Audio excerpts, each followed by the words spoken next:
A 20-minute log gap during a PCI audit? No errors, no alerts, just silence. Here's exactly why. Fluent Bit's default memory buffer overflowed when Loki went down, and the metric that could have caught it was never monitored. Stick around to see how to build a pipeline that never drops a message. Welcome to TheCodeForge. Before we dig into that production issue, let's cover log aggregation best practices. Log aggregation is the practice of centralizing log data from distributed systems into a single, queryable platform. It solves the fundamental problem of debugging in modern architectures, where a single request spans dozens of services. The single highest leverage change you can make is switching from unstructured to structured logs. Every log line becomes a JSON object with consistent, queryable fields. Here's a Python JSON formatter that converts log records into structured JSON. It includes timestamp, level, service name, and any extra fields you attach. Using Prose Messages like this makes your logs unqueryable at scale. A team spent 3 days debugging because messages varied between retry attempt 3 and attempt number 3. Use machine-readable event names instead. The canonical production pipeline is a sync end-to-end. The application writes to SDDout, a sidecar agent tails that output, buffers it to disk, and ships it forward. Each arrow is an asynchronous boundary. This Fluent Bit configuration implements the reliable pipeline pattern. Key settings: storage type file system for disk-backed buffer, storage total limit size to cap disk usage, and retry limit for retries. Using pod name as a Loki label creates a separate stream per pod. In a 50-node cluster, that's 2,800 streams the ingester oomed within an hour. Put high-cardinality fields in the log body, not labels. A sensible retention strategy is tiered by log level and age. Debug logs are worthless after 72 hours. Error logs may need 7 years for compliance.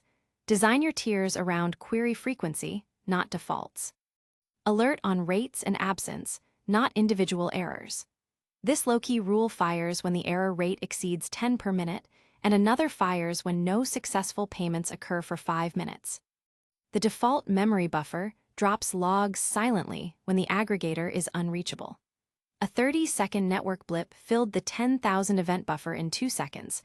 The remaining 28 seconds of logs were dropped. This is the same issue we highlighted at the start. Here's exactly why that 20-minute gap happened.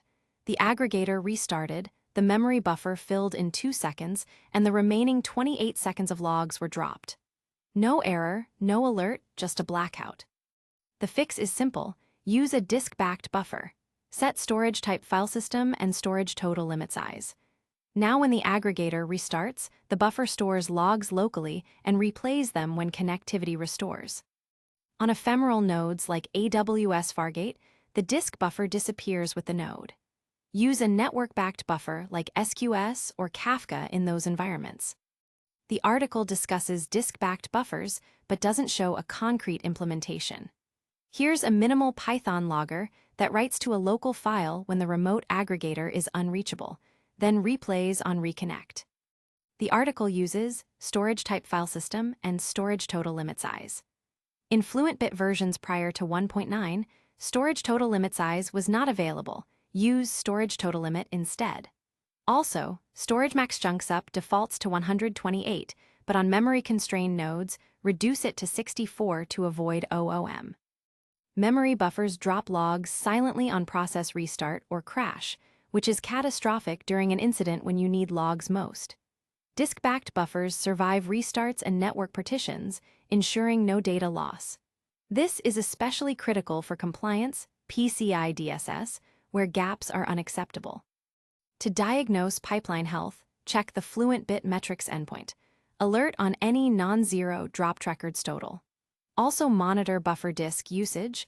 If it exceeds 80% of the limit, the aggregator is falling behind. Let's run through some common interview questions. How do you manage log storage costs? Tiered retention by log level and query frequency.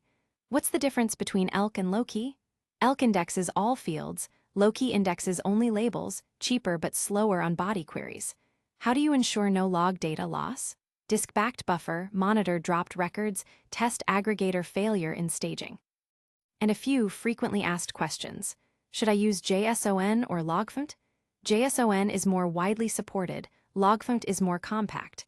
How long should I keep debug logs? 72 hours hot, then delete or archive.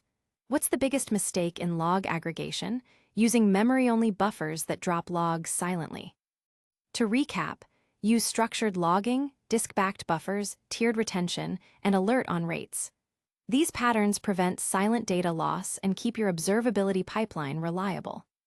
Ready to go deeper? Up next, chaos engineering basics, then introduction to Ansible, then Ansible playbooks explained. Find them all at TheCodeForge.io. Thanks for watching. The full article and code examples are covered in detail at TheCodeForge.io.